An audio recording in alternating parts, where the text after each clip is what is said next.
2020 നെറ്റ്ഫ്ലിക്സിൽ റിലീസ് ചെയ്ത Korean thriller മൂവിയാണ് the call. Time travel movies ഇഷ്ടപ്പെടുന്നവർക്ക് കണ്ടിരിക്കാവുന്ന, കാണുന്നവരുടെ കിളി പറത്തുന്ന, സിനിമയുടെ അവസാന നിമിഷം വരെ പിടിച്ചിരുത്തുന്ന ഒരു സൂപ്പർ ത്രില്ലർ മൂവി.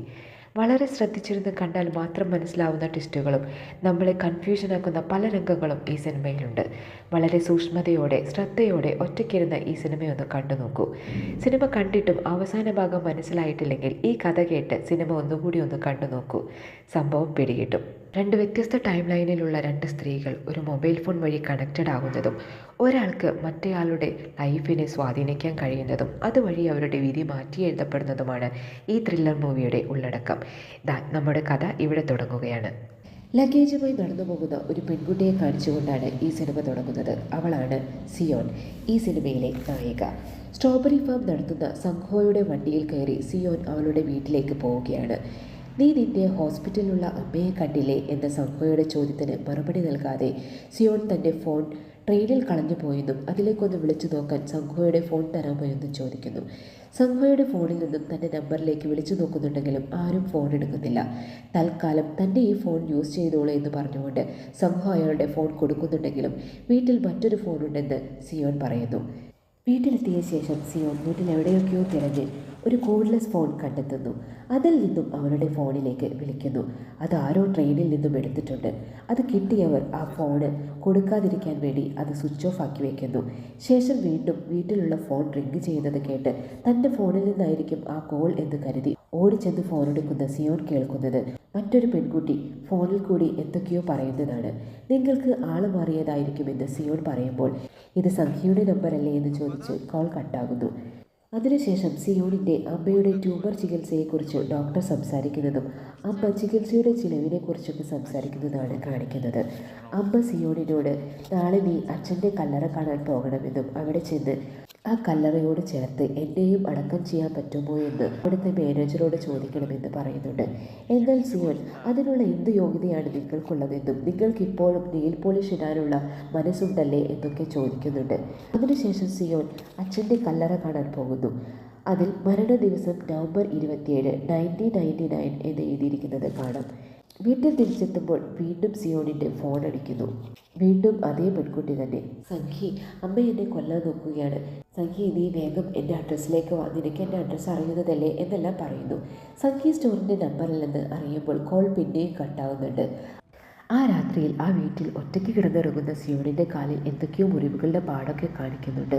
പെട്ടെന്ന് ഉറക്കത്തിൽ എന്തോ സൗണ്ട് കേട്ട് അവൾ ഞെട്ടി എഴുന്നേൽക്കുന്നു. ശബ്ദം എവിടെ നിന്നാണെന്ന് കേട്ടതെന്നറിയാൻ അവൾ ആകെ തിരയുന്നുണ്ട്. ചുമരിൽ തൂക്കിയിട്ട ഫാമിലി ഫോട്ടോ താഴെ വീണതാണെന്ന് മനസ്സിലാക്കിയ സിയോൺ അത് തിരിച്ച് ഭിത്തിയിൽ തൂക്കാൻ ആണിയടിക്കുമ്പോൾ ആണിയെല്ലാം വേറെ എവിടെയൊക്കെയോ വീണ് പോകുന്ന സൗണ്ട് കേൾക്കുന്നു. സംശയം തോന്നിയ സിയോൺ ആ ഭിത്തി പതിയെ തകർത്ത് നോക്കുമ്പോൾ എന്തോ കണ്ട് ഭയന്ന് നിൽക്കുന്നതായിട്ട് കാണാം. അണ്ടർഗ്രൗണ്ടിലേക്ക് ഒരു വഴി.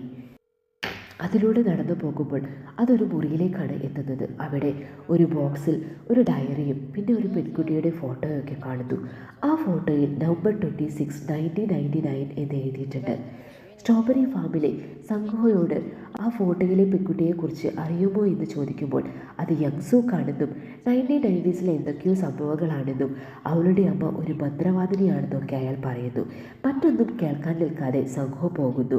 തിരിച്ച് വീട്ടിലേക്ക് പോകുമ്പോൾ സംഗീത സ്റ്റോർ കാണുന്ന സിയോൺ തനിക്ക് വന്ന കോളിനെ കുറിച്ച് ഓർക്കുന്നു. ഈ പേര് ചോദിച്ചുകൊണ്ടാണല്ലോ ആ പെൺകുട്ടി തന്നെ വിളിച്ചിരുന്നതെന്ന് ഓർക്കുന്നു. വീണ്ടും സിയോണിന് കോൾ വരുന്നു. അപ്പോൾ മറുഭാഗത്ത് നിന്ന് നിലവിളി കേൾക്കാം. അമ്മയിൻ്റെ തീയിടാൻ പോവുകയാണ്, സുൻഹി വേഗം ഇങ്ങോട്ട് വായോ എന്ന് പറഞ്ഞ് നിലവിളിക്കുന്നു. ഇപ്പോൾ ആ പെൺകുട്ടിയെ കാണിക്കുന്നുണ്ട്.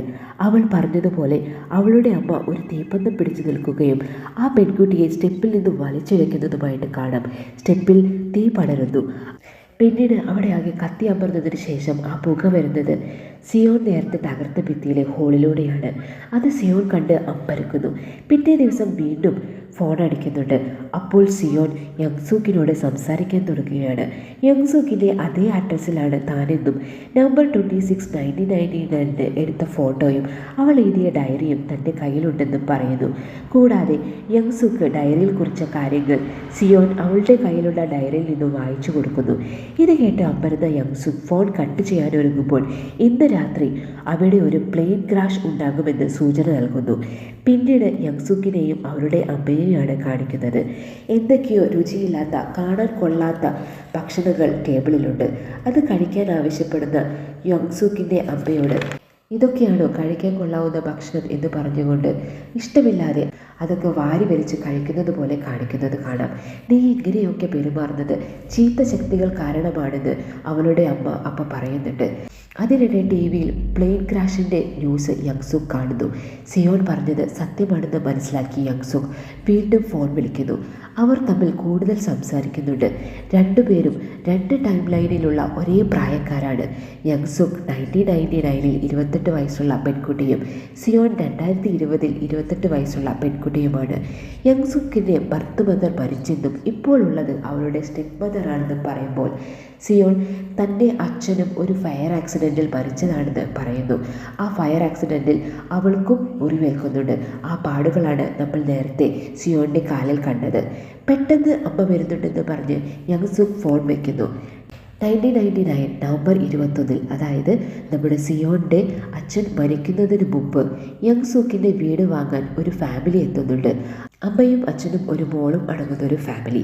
ആ ചെറിയ പെൺകുട്ടിയെ സിയോൺ എന്നാണ് ആ കുട്ടിയുടെ അച്ഛൻ വിളിച്ചത്. അതിനർത്ഥം ആ പെൺകുട്ടി നമ്മുടെ നായികയായിട്ടുള്ള സിയോണിൻ്റെ 1999 ചെറുപ്പഭാഗമാണ് കാണിക്കുന്നത്.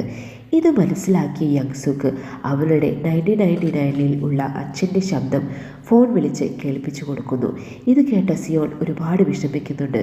അവളുടെ അച്ഛൻ്റെ മരണം തടയാൻ തനിക്ക് കഴിയുമോ എന്നാലോചിച്ച യങ്സുക്ക് ഒരു ദിവസം സ്റ്റെപ്പ് മദർ, അതായത് നവംബർ 27 സ്റ്റെപ്പ് മദർ പുറത്തുപോയ തക്കം നോക്കി സിയോണിൻ്റെ വീട്ടിലെത്തുന്നു. അവിടെ നെയിൽ പോളിഷ് ഇട്ടുകൊണ്ടിരിക്കുന്ന സിയോണിൻ്റെ അമ്മയെയും കളിച്ചുകൊണ്ടിരിക്കുന്ന കുട്ടിയായ സിയോണിനെയുമാണ് കാണിക്കുന്നത്. അവളുടെ അമ്മ ഗ്യാസ് ഓഫാക്കാതെ വാതിൽ പൂട്ടി പോകുന്നതായിട്ടാണ് അപ്പോൾ ആ സീനിൽ കാണിക്കുന്നത്. അങ്ങനെ ഗ്യാസ് ഓഫാക്കാതെ പോകുന്നത് കൊണ്ടാണ് അവിടെ ആ അപകടം സംഭവിച്ചതെന്നും അങ്ങനെയാണ് നവംബർ 27 അവളുടെ അച്ഛൻ മരിച്ചതെന്നുമുള്ള തോന്നലാണ് അമ്മയോടുള്ള സിയോണിൻ്റെ വെറുപ്പിന് കാരണമെന്ന് അപ്പോൾ നമുക്ക് മനസ്സിലാക്കാം. പിന്നീട് സിയോണിൻ്റെ വീട്ടിൽ വീണ്ടും ഫോൺ റിംഗ് ചെയ്യുന്നതായിട്ട് കേൾക്കാം.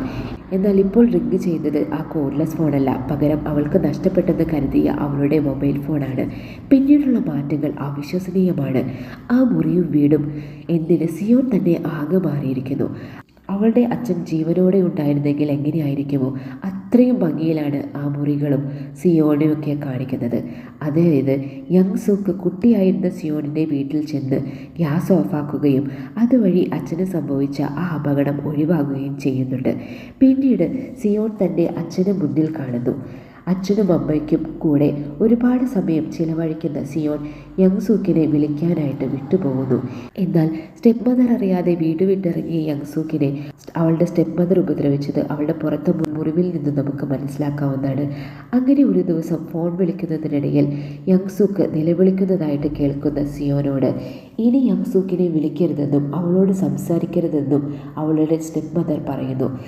തുടർന്ന് യങ്സുക്കിനെ അമ്മ ക്രൂരമായി തല്ലുന്നതും എന്തൊക്കെയോ മന്ത്രങ്ങൾ ചൊല്ലുന്നതൊക്കെയായിട്ട് കാണിക്കുന്നുണ്ട്.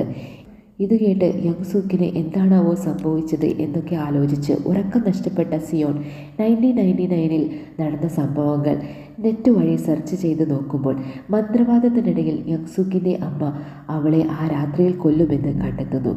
ഇത് സിയോൺ യങ്സുക്കിനെ അറിയിക്കുന്നുണ്ട്. അതേപോലെ തന്നെ സംഭവിക്കുന്നു. യങ്സുക്കിനെ കൊല്ലാൻ രാത്രിയിൽ അവളുടെ സ്റ്റെപ്പ് മദർ കത്തിയുമായി എത്തുകയും യങ്സുക്ക് കിടക്കുന്ന ബെഡിൽ അവളാണെന്ന് കരുതി ആഞ്ഞാഞ്ഞു കുത്തുകയും ചെയ്യുന്നുണ്ട്. എന്തിനാണ് തന്നെ കൊല്ലാൻ ശ്രമിച്ചതെന്ന് ചോദിക്കുമ്പോൾ നിന്റെ വിധി അനുസരിച്ച് ഫ്യൂച്ചറിൽ നീ ഒരുപാട് പേരെ കൊല്ലുമെന്നുള്ളത് കൊണ്ടാണ് ഞാൻ അങ്ങനെ ചെയ്യാൻ ശ്രമിച്ചത് എന്ന് സ്റ്റെപ്പ് മദർ അപ്പോൾ യങ്സുക്കിനോട് പറയുന്നു. എന്നാൽ ഇത് കേൾക്കുന്ന യങ്സുക്ക് അവിടെ വെച്ച് സ്റ്റെപ്പ് മദറിനെ കൊലപ്പെടുത്തുന്നു. ഇത് യങ്സുക്ക് സിയോണിന് പറയാതെ മറച്ചു വയ്ക്കുന്നുണ്ട്. പകരം തനിക്ക് പുനർജന്മം ലഭിച്ചിരിക്കുന്നു എന്ന് മാത്രം പറയുന്നു. ഇനി നമ്മൾ കാണുന്നത് പുതിയൊരു യങ്സുക്കിനെയാണ്. ഇഷ്ടമുള്ളതൊക്കെ കഴിച്ചും ഒരുപാട് വസ്ത്രങ്ങളൊക്കെ വാങ്ങിക്കൂട്ടുന്ന യങ്സുക്ക്. ഇതേ സമയം സ്ട്രോബെറി ഫാമിൽ നിന്നും സിയോണിൻ്റെ അച്ഛനും അമ്മയ്ക്കും സ്ട്രോബെറി കൊണ്ടു കൊടുക്കുന്ന സാങ്ഹോയെ കാണിക്കുന്നുണ്ട്. അതേസമയം തന്നെ യങ്സുക്കിൻ്റെ അടുത്ത് സ്ട്രോബെറി ബോക്സുമായി പോകുന്ന ചെറുപ്പക്കാരനായ സാങ്ഹോയെ കാണാം. സ്ട്രോബെറി ഫ്രിഡ്ജിലെടുത്ത് വെക്കാൻ പോയ സംഘോ കാണുന്നത് പല കവറുകളിലായി കെട്ടിവെച്ച നിലയിൽ അവളുടെ സ്റ്റെപ്പ് മദറിൻ്റെ ശരീരഭാഗങ്ങളാണ്. വീണ്ടും സിയോന് ഒരു കോൾ വരുന്നു. എന്നാൽ ഇത്തവണ ഒരു ആണിൻ്റെ ശബ്ദമാണ് കേൾക്കുന്നത്. ഇവളെന്നെ കൊല്ലാൻ പോകുകയാണ് എന്ന് സൻഹോ പറയുന്നതാണ് സിയോൻ കേൾക്കുന്നത്. അത് കേൾക്കുന്ന സൻഹോ താഴെ പോയി നോക്കുമ്പോൾ അച്ഛനോടും അമ്മയോടൊപ്പം സംസാരിച്ചിരുന്ന സൻഹോയെ അവിടെ കാണുന്നില്ല. അച്ഛനോടും അമ്മയോടും സൻഹോയെക്കുറിച്ച് അന്വേഷിക്കുമ്പോൾ അവർക്കാർക്കും സൻഹോയെ അറിയുന്നുമില്ല.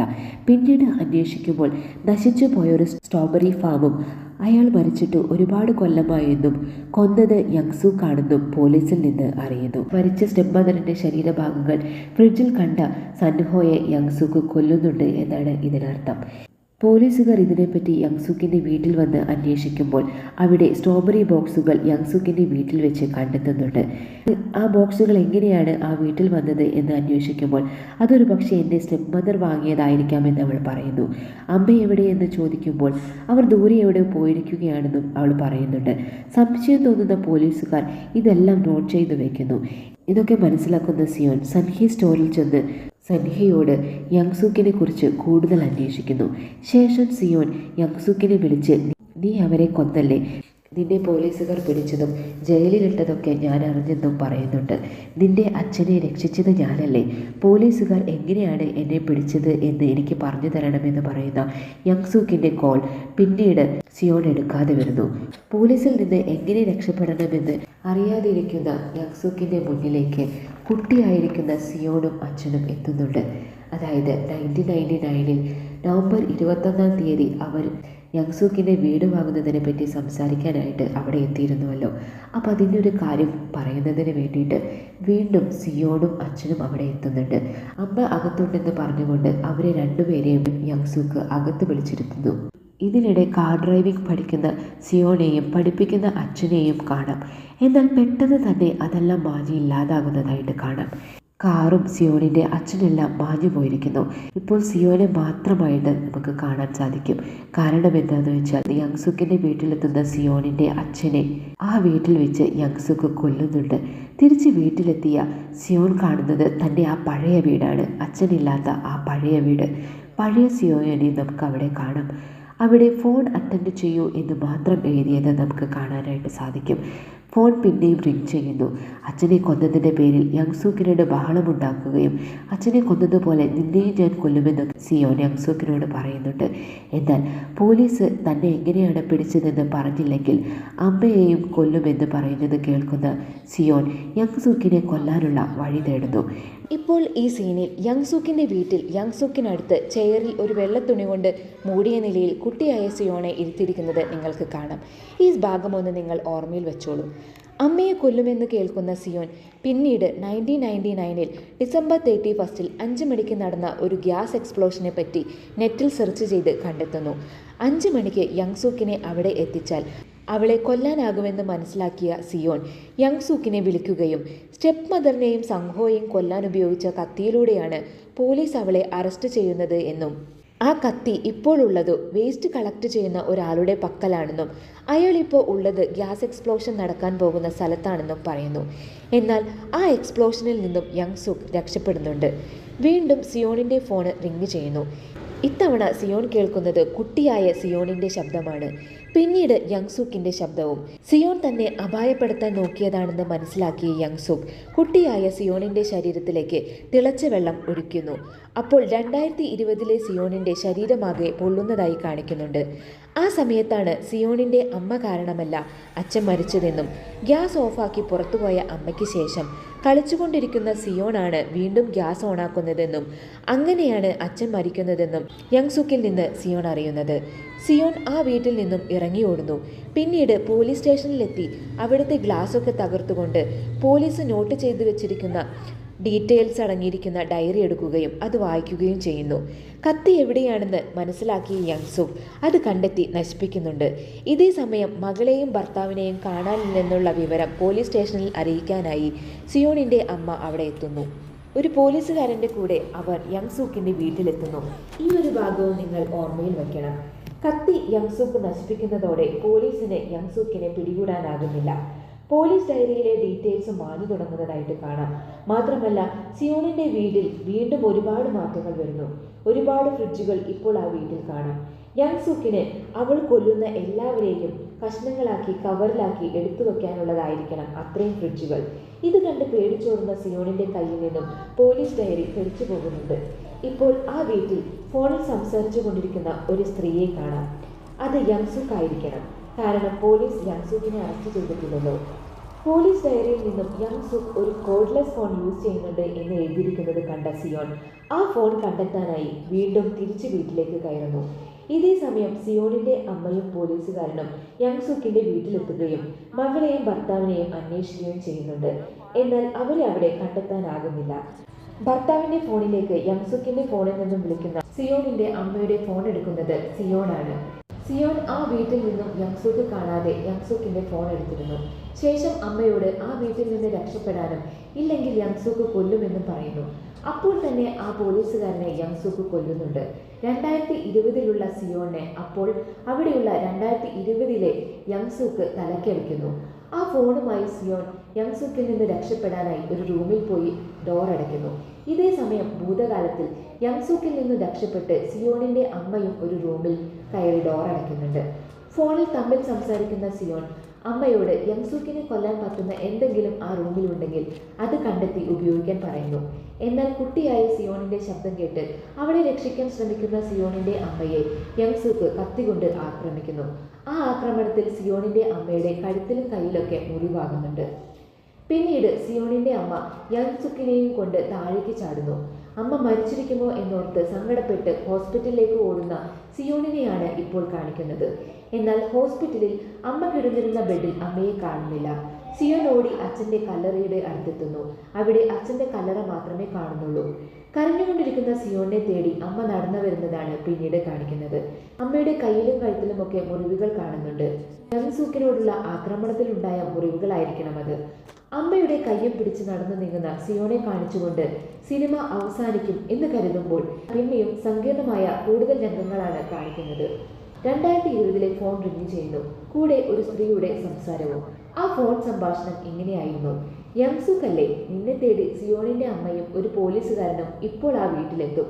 ഇന്ന് രാത്രി നീ കൊല്ലപ്പെടുകയും ചെയ്യും. സംഭവം എന്താണെന്ന് വെച്ചാൽ പ്രസന്റിൽ ജീവിക്കുന്ന യങ് സുക്ക് ഭൂതകാലത്തിലുള്ള യങ് സുക്കിനെ ഫോൺ വിളിച്ചുകൊണ്ട് അവൾ മരിക്കുന്നത് എങ്ങനെയാണെന്ന് മുന്നറിയിപ്പ് കൊടുക്കുന്നതാണിത്. ഇത് കേൾക്കുന്ന യങ് സുക്ക് ഭൂതകാലത്തിൽ അവിടെ എത്തുന്ന സിയോണിന്റെ അമ്മയെ കൊല്ലുന്നുണ്ടായിരിക്കണം. പെട്ടെന്ന് തന്നെ അമ്മയുടെ കൈപിടിച്ച് നടന്നു നീങ്ങുന്ന സിയോണിന്റെ രംഗം കാണിക്കുന്നു. ആ അമ്മ പിന്നീട് മാഞ്ഞു പോകുന്നതായിട്ടും കാണിക്കുന്നുണ്ട്. സിയോണിന്റെ അമ്മ മരിച്ചിട്ടുണ്ടാകണം. അങ്ങനെയെങ്കിൽ യങ് സുക്കിന്റെ അടുത്ത് അകപ്പെട്ടുപോയ കുഞ്ഞു സിയോണിനെ എന്തായിരിക്കും സംഭവിച്ചിട്ടുണ്ടായിരിക്കുക? ഇവിടെയാണ് സിനിമയുടെ അവസാന ഭാഗം. യങ് സുക്കിന്റെ വീട്ടിൽ ഒരു ചെയറിൽ വെള്ളത്തുണി കൊണ്ട് മൂടിയിരിക്കുന്ന ഒരു പെൺകുട്ടി. ആ തുണി മാറ്റുമ്പോൾ കാണുന്നത് നമ്മുടെ സിയോന്റെ മുഖമാണ്. നേരത്തെ നമ്മൾ പറഞ്ഞില്ലേ, യങ് സുക്കിന്റെ വീട്ടിൽ വെള്ളത്തുണി കൊണ്ട് മൂടിക്കൊണ്ടാണ് ആ കുഞ്ഞു സിയോൺ ഇരിക്കുന്നതെന്ന്. ഒരു പക്ഷേ ആ കുഞ്ഞു സിയോൺ ആയിരിക്കാം ഇപ്പോൾ കാണുന്ന സിയോൺ. ദി കോൾ എന്ന ഈ ത്രില്ലർ മൂവി എങ്ങനെയുണ്ടെന്ന് ഈ സിനിമ കണ്ടതിന് ശേഷം നിങ്ങൾ കമന്റ് ചെയ്യാൻ മറക്കരുത്. മറ്റൊരു അടിപൊളി മൂവിയുടെ കഥയുമായി അടുത്ത വീഡിയോയിൽ വീണ്ടും കാണാം.